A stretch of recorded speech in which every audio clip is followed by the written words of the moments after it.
We're talking about the merciful. We started last week in Matthew chapter 5, verse 7, where Jesus says, "Blessed are the merciful." And we took a look at how important that word is in the Greek. It's eleos, which, and I appreciate so much how everybody has tied this in. Excuse me, from Karen and then Robert's beautiful presentation at table.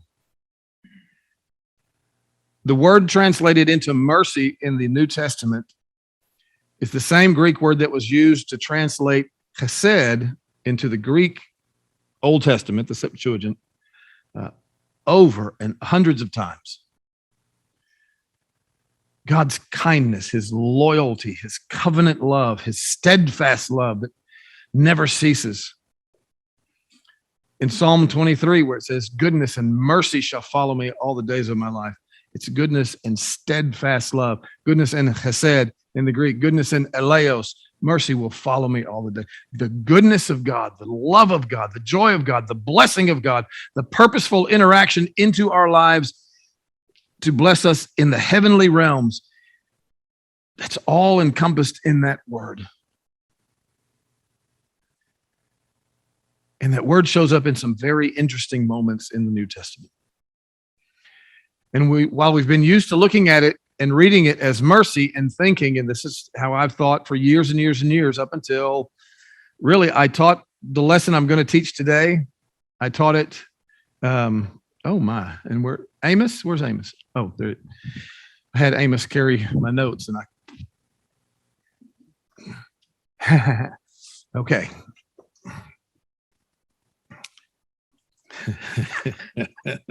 Such a great kid. The story out of Matthew chapter 18, which is it's called the parable of the unmerciful servant. It could be called the parable of the merciful king. And if we were to adopt our Jewish cousins' language, it would be the parable of the unchesed servant or the parable of the chesed king. And so we're going to look at that again. We looked at this last May. And you're basically getting 3 sermons in one. So I've really got to move because we are short on time, aren't we? Well,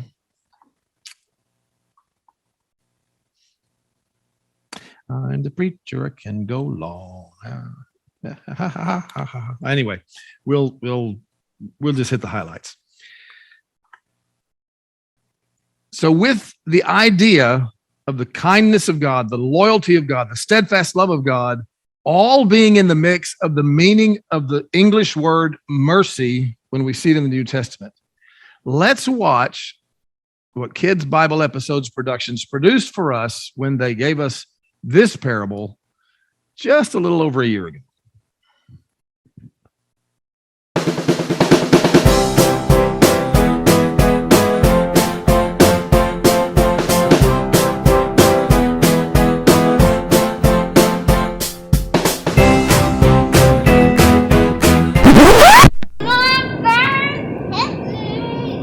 Well, it looked like you guys kind of both hit each other just there. Do you think you could both apologize? Fern, can you say you're sorry? No? Amos, can you please say you're sorry? What? You know what? I think we need to hear a story about forgiveness. That's what I think might help. You guys want to hear a story? Yeah? Okay, Jesus told a story about forgiveness one time, and I'll tell it to you. Once upon a time, there was a kind king, and this king would let his servants all over his kingdom borrow money if they needed to. But now it was time to repay the king. So the king had a servant brought in, and this servant owed him a lot of money. A lot. I mean, a lot of money. Oh, wow. More than she can ever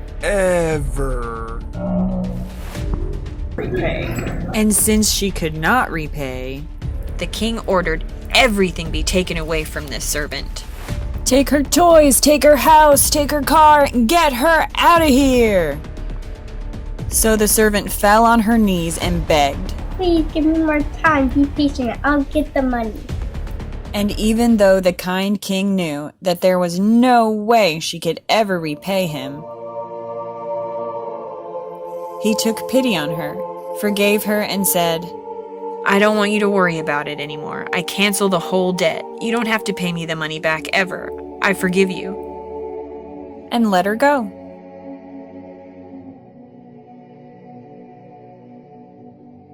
But when the servant went out, she found one of her fellow servants that owed her some money, not nearly as much as she had owed the king. She grabbed him and started choking him and saying, "Pay me what you owe me." Please give me more time. Be patient, I'll get the money. The other servant said. But she said, "No, I won't." And she had him thrown in jail until he could pay her the money. His fellow servants, seeing this, were really mad about it. So they told the king.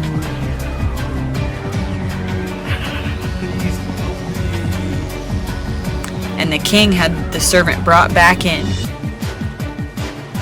and said to her, "You wicked servant! I forgave you when you asked. You should have forgiven the other servant like I forgave you." And angrily, he handed her over to the jailers forever. So, you guys see, God wants us to be nice and be kind and forgive each other. Isn't that right? So, Fern, can you please say you're sorry? Sorry. Aw, can you guys give each other a hug? Oh, good job, you guys. Don't squeeze her to death. Just a sweet hug. The end.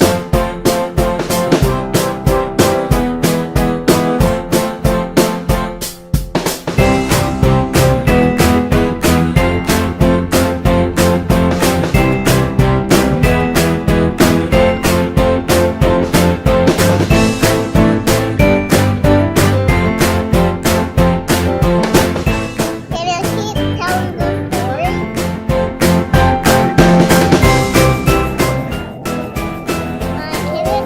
Can I keep telling the story? Sure. So, okay, so the king said, it's time to give me...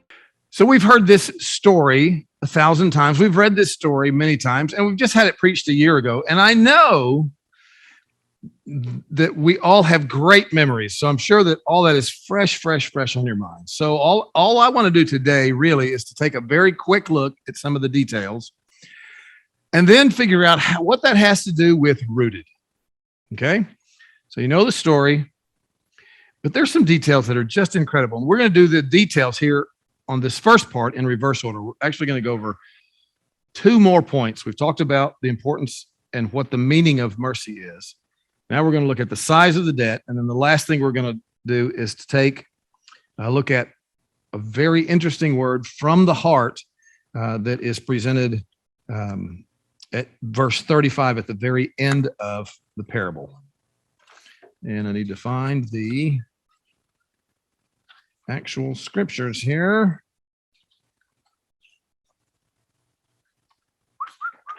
There we go. Okay. Summarizing what we saw in the great video, there's a servant that owes a lot of money, more money that could be repaid. Comes into the king, accounts are being settled, begs, pleads for more time, even though there's no way. King says, "Okay, your slate wipes clean. No more debt." That servant in turn goes out and finds somebody that owes an amount of money and throws them in jail, has no mercy, will not even listen to what they have to say, even though they use the same words that the servant used in talking to the king. Throws them in jail. King finds out, is furious because there's a line in there that says, "You wicked servant," the king says there. The master says, "I canceled all the debt of yours because you begged, you pleaded me to. Shouldn't you have had mercy?" And remember, the Jewish audience, and really we should, beginning now, should hear the word chesed. Shouldn't you have had mercy, forgiveness, loyalty towards goodness towards, blessings towards your fellow servant, just as I had on you. And then throws them into jail until it could all be paid back, which is never. So the servant, the unforgiving servant, the unkind servant, the non-chesed servant, went to collect a debt. That debt, as you can see on your screen, well, actually, you don't see, was 100 days' wages. That's in the NIV. The actual word is 100 denarii. The denarii, and that may actually be pronounced denarii. I don't know, doesn't matter. Anyway, was a silver coin that was worth a day's wages to a day laborer. Let's throw that into today's financials so that we kind of understand what we're going. Let's call it $20 an hour for a 10-hour day, $200 a day. Okay? He was owed 100 of those, which is just over 3 months' work. Remember, they worked on a 6-day week. So $1,200 a week, but it's not doing weeks or months. It's doing 100 days. So at $1,200 a day, I'm sorry, $200 a day. Sitting there looking right at it. $200 a day. Okay, next slide. So he was owed. I actually take that back. Go back to the previous slide. I'm sorry. I forgot what that was. Well, it's on that middle slide. So at $200 a day times 100 days, you're talking about $20,000. This is not a small debt. And to me, Jesus used numbers purposefully, obviously, because he wanted us to see how important showing mercy really is. But he doesn't, and I've done this when I've preached this before. I've taken this amount and really minimized it. And it's not a small amount, not by earthly terms. $20,000 can get you a lot of stuff. $20,000 in many cases, well, at least it used to be, in Austin, maybe not anymore, was, your house payment for a year. Now, when I was growing up, $20,000 would have bought me a car and an apartment for a year and food for most of that year. But we're talking about today's dollars. $20,000 is still a significant amount. So Jesus is not minimizing the debt that was owed this man. In fact, I think he wanted us to think of, that's a pretty good sized debt. And to forgive a debt that size would hurt a bit. That's a significant amount of money to give to somebody that borrowed it from you. That's a lot to forgive. Okay, next slide. Now, talent is worth 20 years of wages. So assuming that at 6 days a week, we're just going to call it 300 days a year of work. That's $60,000 a year. 20 years of that is $1.2 million. That's one talent. How many talents did the servant owe the king?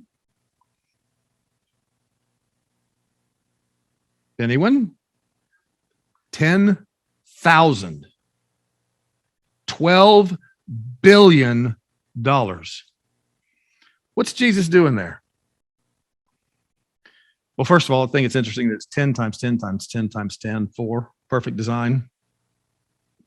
I think that's on purpose, but it's also on purpose that it is an amount that a day laborer would never be able to repay. I mean, if a day laborer works for 60 years, that would be 3 out of 10,000. You understand? You see what I'm saying? I mean, no way that this is ever going to be repaid. $12 billion in today's money. Now, to the government, that's not anything, but to us, that's a lot of money. It's more money really than I can fathom. Can you imagine being told to spend $12 billion in a day?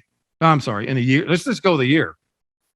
Can you imagine being asked to spend $1 billion in a year? What?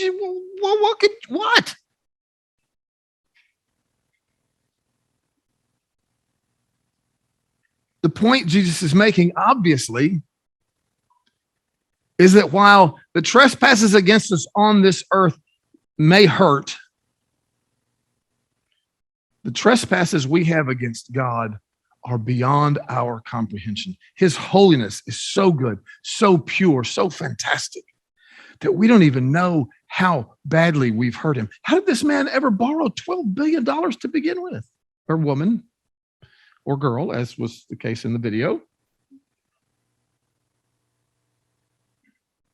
The difference in the debt between what any human can do to us, and there are some horrible things that have happened to some people in this congregation by humans,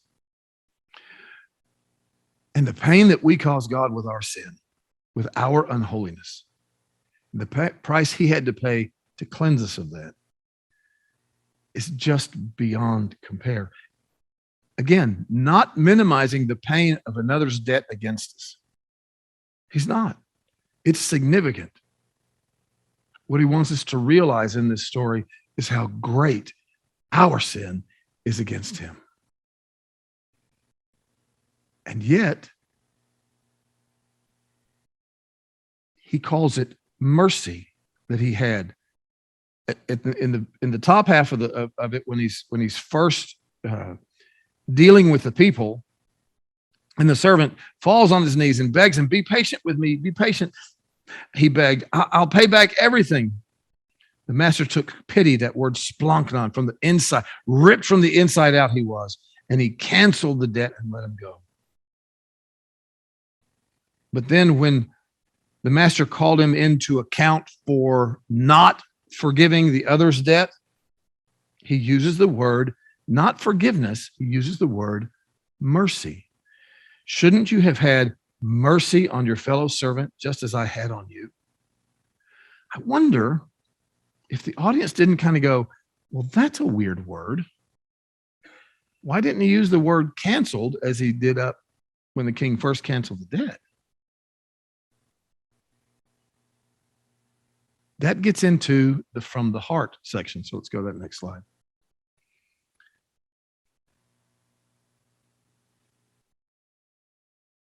The amount of money was used to accentuate the amount of damage, pain that we have caused God.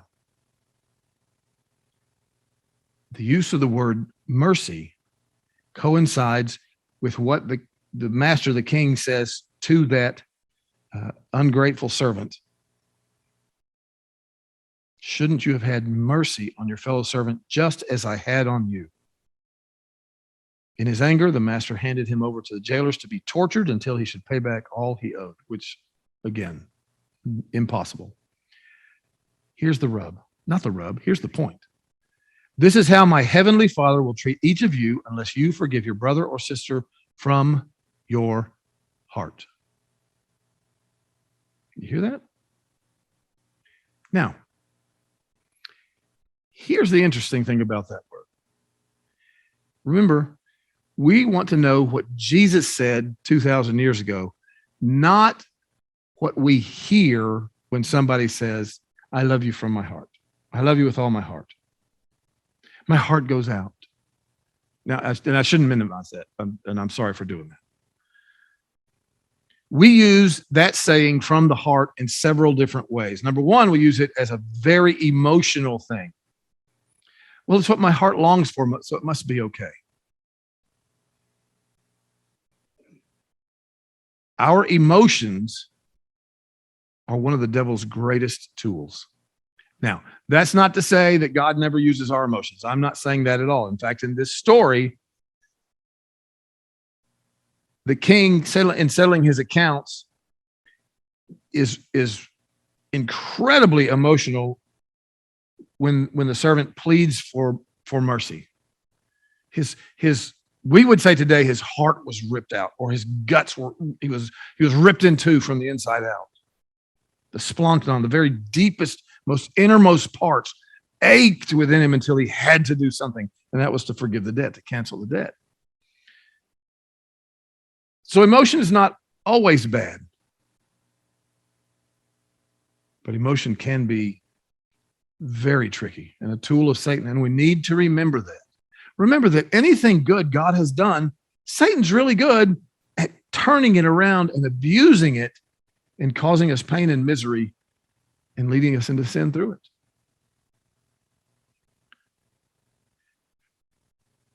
That's one of the ways we use that term, from the heart. Now, when I tell my wife, I love you from my heart, I love you with my whole heart, I'm not just speaking emotionally. I'm saying that I have covenanted with you and I am loyal to you. And I will serve you and bless you as God has called me to serve and bless you, which is much more of the Jesus Day version of what that means. It means to do the right thing, irrespective of how you feel.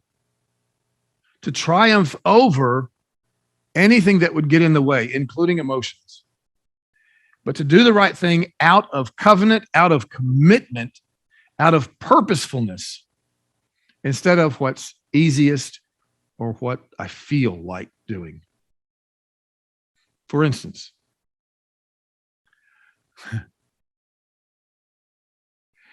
I'm sure there are times when Twyla would like to reconsider her commitment to me. And yet she chooses from her heart to remain committed, to continue to serve, to continue to love, and to bless me.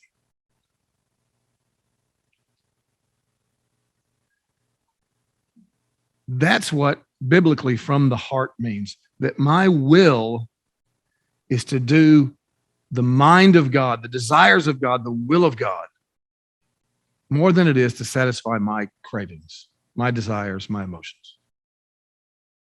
even my logic. We making sense?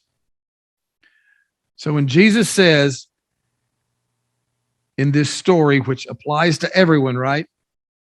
This is how my heavenly Father will treat each of you unless you forgive your brother or sister from your heart. He's acknowledging $20,000 debt hurts, but you can still do the right thing because it's what God is leading you to. Now, one more little twist and we'll wrap up. This is how the parable starts. Then Peter came to Jesus and asked, Lord, how many times shall I forgive my brother or sister who sins against me? Up to 7 times? Old Testament, there are different prescriptions for that, but 3 was the generally accepted answer.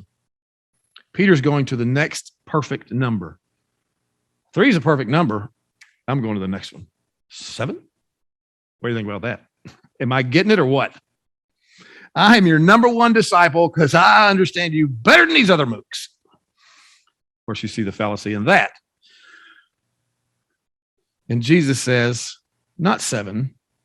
And the Greek is a little muddled here. It could be either 77 times or 70 times 7. I tend to think that's what it is because of the Jewishness of Matthew and the play on numerology there. 7 times 7 times 10, 3 perfect numbers multiplied against each other. It just exponentiates and goes to infinity, really. And then to explain it, so it's not like you can take a notebook and say, all right, Twyla, that's 431. You're getting close. You might want to start slowing down. Or, Danny, that's like 14 billion and 4,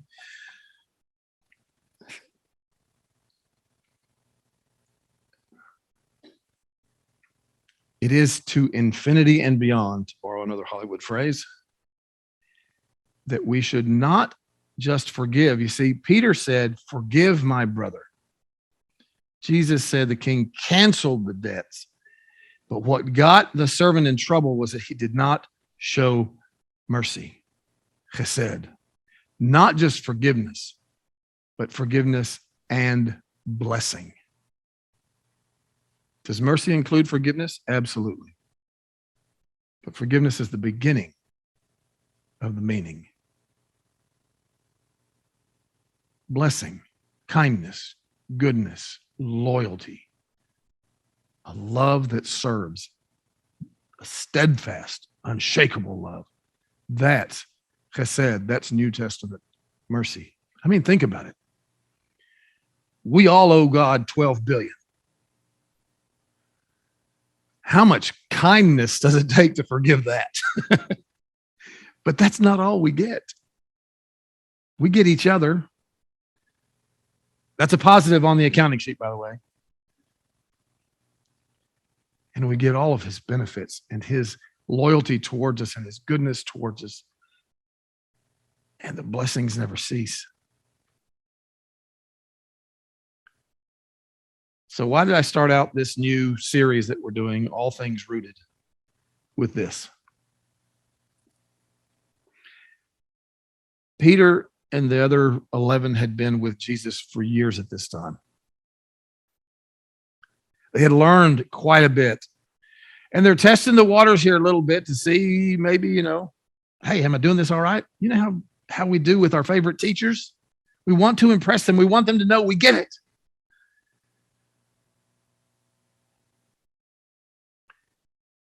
This is hard. Chesed is hard. Because it means something's got to be more important than me.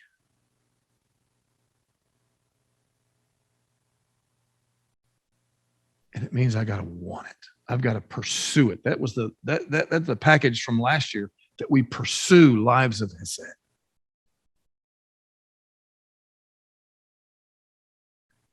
That the place to start at being deeply rooted in God is to learn about his kindness towards us and then reciprocate and force ourselves to live kindness towards others. Because you know what happens when we do that?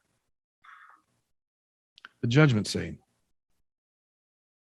He alludes to, this is how your Father will treat each of you, unless a kind of a judgment scene moment. But you know the judgment scene I'm talking about now. Sheep and the goats. The sheep got in. Why? Because they were scholars? Because they lived chesed. They blessed others, and they didn't even recognize they were doing it. Because when we force ourselves to root ourselves deeply enough, when we pursue God with such a passion that we deeply root ourselves and begin living chesed, even when we don't feel like it, pretty soon we are going to start feeling like it, because we see God working through those acts of chesed, and that life of chesed and his kingdom, the glory of his kingdom bursts onto the scene. And then we begin walking hand in hand with him, and we begin to understand more and more about him and live more and more like him. And so his power flows more and more through us. Not because we're making a big show about it, but now because we've just become like Daddy. And we're living the family business. I want to know and live. I want to know God's chesed so well and live God's chesed in my life, in this world so well, that when he says, well done, I go, what did I do?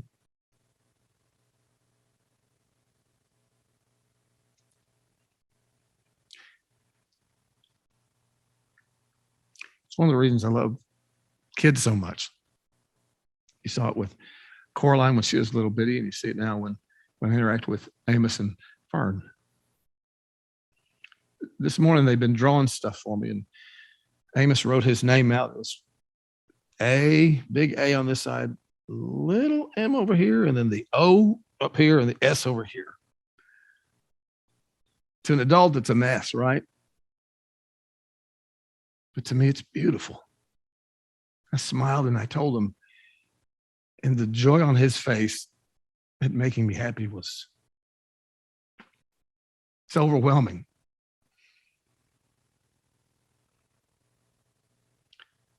When we live God's chesed in this world, because it's who we're becoming. Can you imagine how overwhelmingly joyful he is?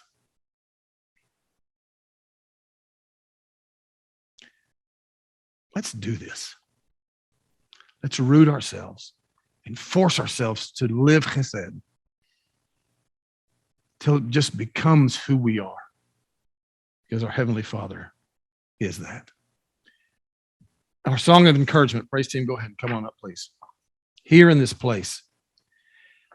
It's a weird song for an invitation or a song of encouragement or a closing song.